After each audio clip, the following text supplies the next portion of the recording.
आखिर तिब्बत के ऊपर कोई प्लेन क्यों नहीं उड़ता है? ये सवाल आपके मन में भी होगा।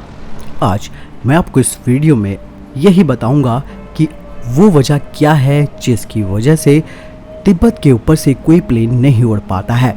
तिब्बत चीन का एक ऑटोनॉमस क्षेत्र है।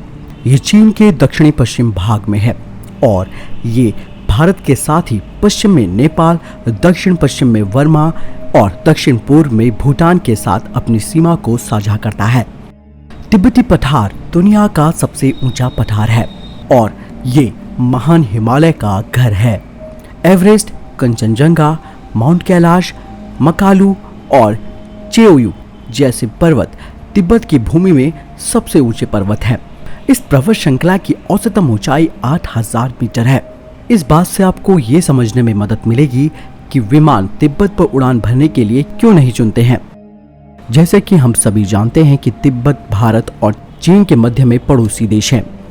तिब्बत पूरी दुनिया में अपनी अलग ही पहचान रखता है, फिर चाहे वो आध्यात्मिक दृष्टि हो या फिर पर्यटन की दृष्टि। समुद्र से काफी ऊंचाई पर होने और विशालकाय पर्वतों से घिरा होने के कारण तिब्बत को एक और नाम से जाना जाता है। इसे दुनिया की सबसे ऊंची छत कहा जाता है। दुनिया के सबसे ऊंचे पहाड़ों की एक श्रृंखला के साथ माउंट एवरेस्ट, जो कि 8850 मीटर ऊंचा है, यानी करीबन 29,035 फीट, ये विमानों के लिए एक विशाल पड़ाव बन जाता है। कमर्शियल विमानों के लिए अनुमति दी जाने वाली जो उच्चतम ऊंचाई है वो है 28 से 35,000 फीट। यही कारण है कि तिब्बत के ऊपर विमान नहीं उड़ पाते हैं। तिब्बत पृथ्वी के उन विशेष भागों में एक है जहां विमान की सेवा बहुत कम है। ऊंचाई पर होने के कारण इसके ऊपर से विमानों का उड़ पाना असंभव है, जिस वजह से यहाँ विमानों की आवाजाही ना के बराबर है। विमान विशेषज्ञ टिम हॉबिट्स का कहना है कि ये दुनिया का सबसे कम दबाव वाला क्षेत्र है, जिस वजह से यात्रियों के लिए सिर्फ 20 मिनट तक ही ऑक्सीजन उपलब्ध कराई जा सकती है।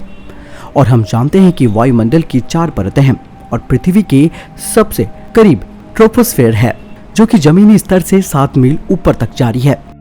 हिमालय 5.5 मील की ऊंचाई पर है। वे वायुमंडल में एक विशेष बिंदु पर है जहां एक परत दूसरे को मिलाती है।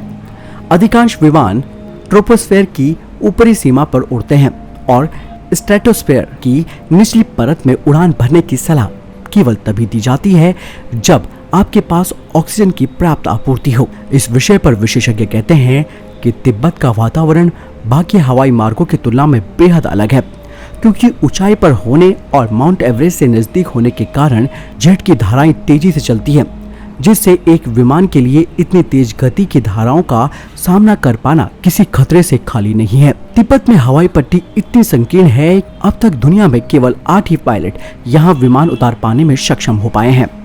जैसे जैसे वायुमंडल की ऊंचाई बढ़ती है वैसे वैसे हवा पतली होती रहती है। इसका मतलब है कि जैसे जैसे हम ऊपर जाते हैं हवा में ऑक्सीजन की मात्रा कम हो जाती है और ऊंचाई में वृद्धि के साथ हवा के दबाव में कमी होती है, जिसके परिणाम स्वरूप वायु अशांत होती है। अधिकांश विमानों की क्षमता 20,000 फीट से अधिक उड़ान भरने की होती है, लेकिन अधिकांश एयरलाइनों में भी यात्री ऑक्सीजन के केवल 20 मिनट होते हैं और विमानन नियमों के अनुसार यात्रियों की ऑक्सीजन खत्म होने से पहले एक उड़ान को 10,000 फीट तक उतरना चाहिए।